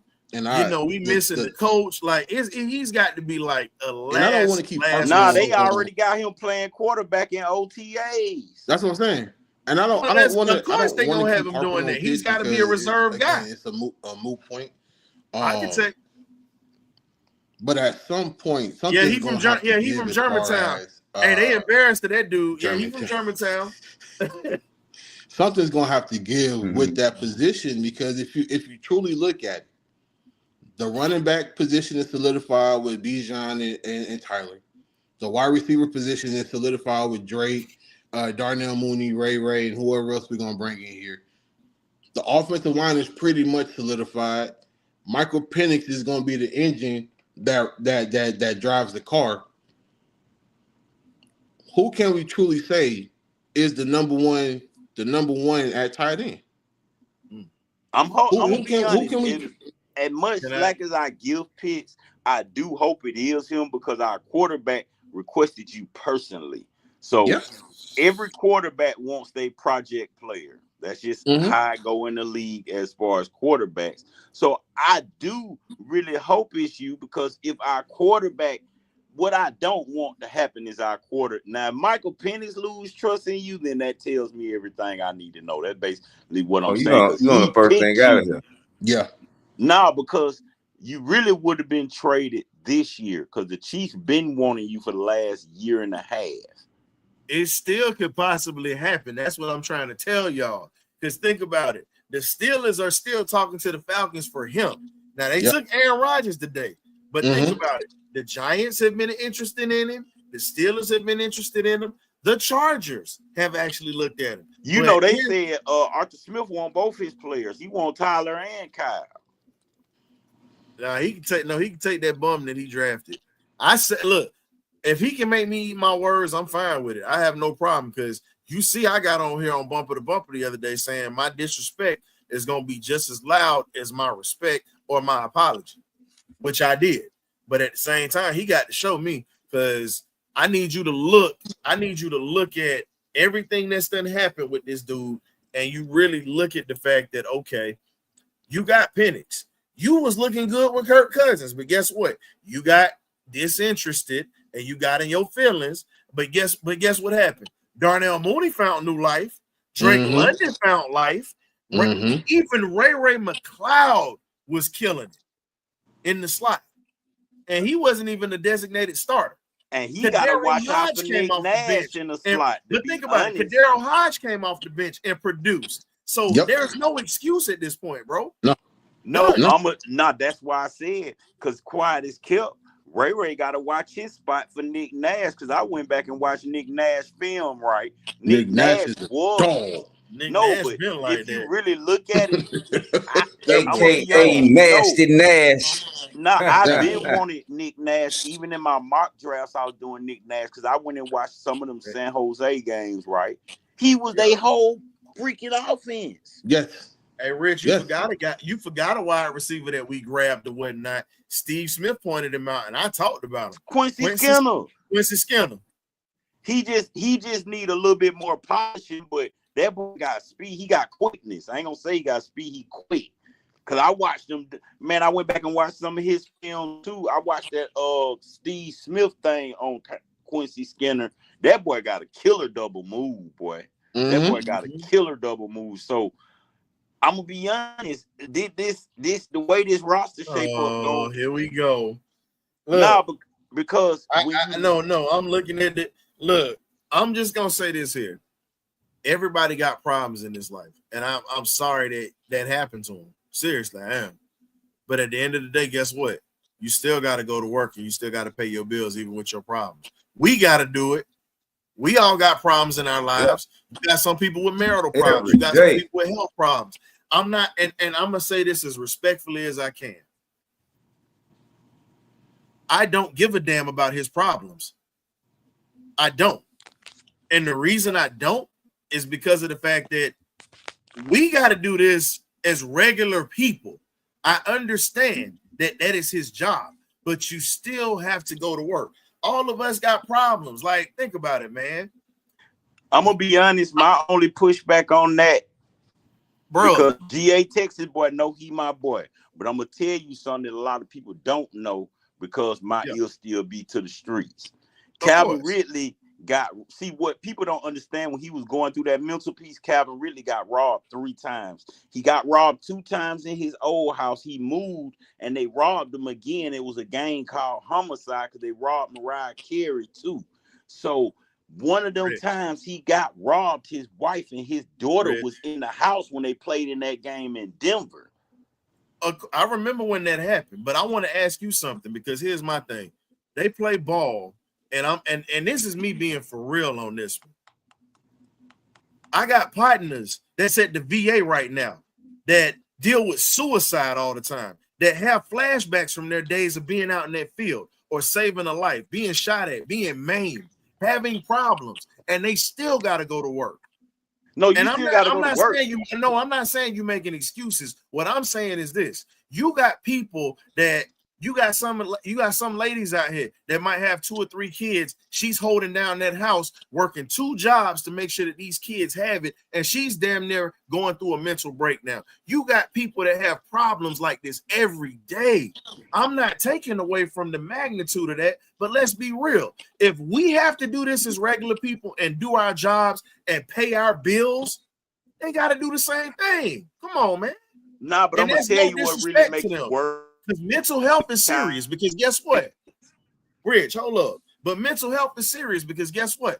I'm one of the ones who suffer from some of this too. I joke about my medication and stuff just to be light, but I'm one of the ones who suffer from that. I deal with depression. I deal with suicidal thoughts. I don't talk about it much, but I have to be honest and transparent with the fans because guess what? Everybody has problems in their lives. People like, let's just be real. You get people that pass away and things like that. You got members that's on this panel right now that's been dealing with things outside of this here, but we still come and try to make sure that everybody still is in tune with these Falcons. So all I'm saying is, dog, if everybody else can work through issues, you have to be able to put, and it's hard. It's not easy. It's hard. It's not easy. You have to try to figure out a way to either compartmentalize and trust the Lord to help you get through whatever storm you're getting through, and trust that God is going to provide for you. Yeah, I threw the Lord up, and I believe in God. So if I offended y'all in my belief in that, I apologize. But let's be real. The man upstairs, he don't give you no more than that you can bear in this life. He don't ever give you no more than you can bear. So I pray that he fixes his issues, and I pray that he leans on God through the tough times that he's going through. Because guess what? Everybody got him. But the thing about perseverance is how much are you willing to take to fight and get through that hurt, that adversity, that toughness. And when a child is involved, it's always hard. So shout out to all the single parents out there or the folks that are dealing with problems with children and family. Like, I know this is a show, and I'm not saying I don't care about him as a person or his issue, but the thing is, it's not about what I think or what we all think. It's about how God takes care of his child at this point. And where's his support system? That's one of his children. Where's his support system? So where's his brotherhood at? That's all. Where's his brotherhood? So but you know what the real issue is. I'm gonna tell you what the real issue is. Kyle Pitts was picked fourth, and you still had Jamar Chase, Justin Jefferson, and all these other receivers up there. Where if you really wanted a real receiver and a route runner, you could have just waited and picked. Yeah, that's basically what I'm saying. I think that's where a lot of people gripe come from about Kyle Pitts, because the receivers that if you went and got a tweener instead of getting a real tight end at 4. So if you're going to get a tweener, you might as well got a Jamar Chase, a Justin Jefferson, and them other, because most of the receivers that was in that group with him was good receivers. We not even gonna act like, you know, that was the whole LSU offense winning that draft after winning the championship. And it's like, you go pick him at number 4, and you got a Jamar Chase that went 5 picks after him. Justin Jefferson didn't get picked to the 29th pick. You see what I'm saying? And it's like, well, if you wanted a route runner, why you just didn't go get it? You see what I'm saying? So it's almost like a bumblefuck of a pick. And then we put our faith in you. Like matter of fact, like Kyle Pitts, tight end coach said. He said, you know the reason why you're having all these problems? Because you done already showed them you can do it with Matt Ryan. You done already put it on film. That's the real problem. We done already seen what you can do. So all these excuses that people are making for you is hard. Your own coach even said it'd be different if you hadn't put it on film. But we got a whole year of you going crazy. Even though you was the only option, you still went crazy. Even though Matt Ryan didn't like throwing to you, you still went crazy. So now Penix putting his trust in you, and people forget that we got that other tight end out of Houston that the only reason he didn't get to show out is because he was hurt. I can't even pronounce his name, the Quentin guy. What's and up, he Mark? was actually a good tight end. He just got hurt. So if our quarterback putting trust in you this year and you let him down, it's time for you to go. Hey, and I'm gonna say this here. Shout out to Big Marcus Washington sliding through the chat. We see you, Big Mark. We definitely are getting ready to wrap up the show in a second. We definitely appreciate Rich, you coming through. But all I'm gonna say is this, man. The last thing I'm gonna say, and look, like I said, I'm not apologizing for my beliefs, but I apologize for getting on that stand and really putting that out there, because at the end of the day, I guess I look at it from a standpoint is we all got problems that we go through in our life outside of what we have, and we still have to find a way to keep going. So for those that's out here right now, if you're struggling with something, you got something going on in your life or whatever, listen, trust the Lord. God is never going to put more on you than you can handle. Understand that. It might seem like hell that you're walking through. It might seem like you want to quit, but guess what? You can't. And the thing is, my challenge to you, Kyle Pitts, whether you're with Atlanta or not, my brother, is this. You have talent. You don't get to the NFL without talent. But if you have no work ethic and you have no heart or anything that you put into what you do, it's in vain. God blessed you with a talent and blessed you with an opportunity to be in a situation where a lot of guys fight their ass off to get here. Understand this. You were dubbed as a damn unicorn and you haven't lived up to it. You haven't. You have a chance this year to change the trajectory on how people view you and people that have been sticking up for you. And I'm speaking transparent now, fans that are still on your bandwagon, bro. This is all I'm saying. With all the stuff you got going on in your outside life, use that as motivation. And I'm going to say this, and then we're going to end it. Finally, be strong in the Lord and in his mighty power. Ephesians 6:10. What that means is trust that God going to give you the strength and he's going to get you to a situation to where you're going to ball your ass off, boy. Understand this. Yeah, I'm rough on you because I don't like you as a Florida Gator. I'm going to give you grief about it. But guess what? You wear this logo. You represent the team that I've been rocking with since birth. And many other Falcon fans in here. Dog, you ball out this year. You put on for the city. No matter how much criticism I give, Cam, Rich, K-Dub, don't matter. Ball out.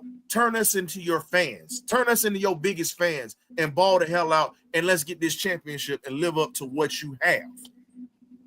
Live up to the flashes that we've seen. Because guess what? You got a quarterback now. You have no excuses, my brother. You have no excuses. Because I was one of your biggest fans when you with Matt Ryan. I ain't even gonna lie to you. So at this point, I need you to trust into the Lord and trust that he's going to give you an opportunity to be great, whether that's here with us or whether that's elsewhere. I pray that things go better in your life with your family situation, because without a family, a man can't stand. Doesn't matter whether it's friends that you make over time, doesn't matter whether it's a wife or whatever. Stand strong, bro. You definitely are in God's favor because you're in the NFL right now and you're able to do what majority of guys wanted to be athletes didn't make it to that point. Take advantage of it because your opportunity is not going to be around here forever, bro. So NFL stands for not home. So now we get ready to conclude this show. Definitely appreciate you, Rich. Let the folks know where they can find you at, man. So we definitely can help you. Man, you can find me at Dirty Falcon Podcast. You can also go stream my single Pop Out. Just type in Pop Out King Richie in the YouTube search bar and in they search engine. And you can find me on Everybody Podcast talking Falcon football. Okay. Appreciate that. K-Dub, thank you for coming through and putting in the time tonight. Gray Beard, we appreciate you coming through. We know you had to step off a little early. Coach Cam, thank you for coming through as well and taking time out of your schedule for just to take time with us tonight, man. We definitely appreciate it. Hopefully your team has a great year. And for those who are out in the chat, thank y'all for joining us tonight. Normally it was supposed to be an hour, but look, we had some great information and it just happened to run over. But and I mixed a little bit of the sermon in there. I'm the cricket deacon in here. Literally, I'm a little bit of a jackleg preacher. So I'm letting you know now. I'm like Peter, as they would say. Peter will ride for the Lord, but he'll slice your throat in a minute. So I'm like Peter in the Bible. So definitely appreciate y'all for stepping through and literally giving us your time tonight. We got an interview coming up next week. John Abraham will be in the cage next week on the 12th. So please, please, please tune in to that show. And we got more coming for you this off season. So enjoy the weekend with your families. Tell folks you love them and keep God first, baby. So we definitely thank y'all for coming through. We'll catch y'all next Thursday at 8 p.m. or maybe even a pop-up show this weekend. So as we say in the cage, you either get right or you get left. You got right. So before you leave, hit that like button before you get left. Ghost.